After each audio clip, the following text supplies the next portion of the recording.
In this video, I will show you how to fix workouts not syncing to Apple Health. First, open the Apple Health app on your iPhone. At the bottom right, tap Browse, then select Activity.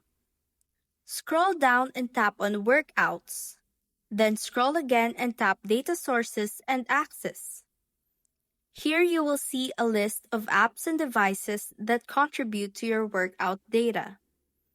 If an app like Nike Training shows as inactive, it's not syncing properly.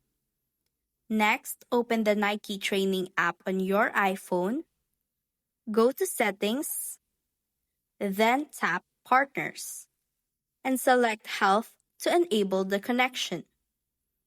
Go back to the Apple Health app and wait a moment for it to refresh.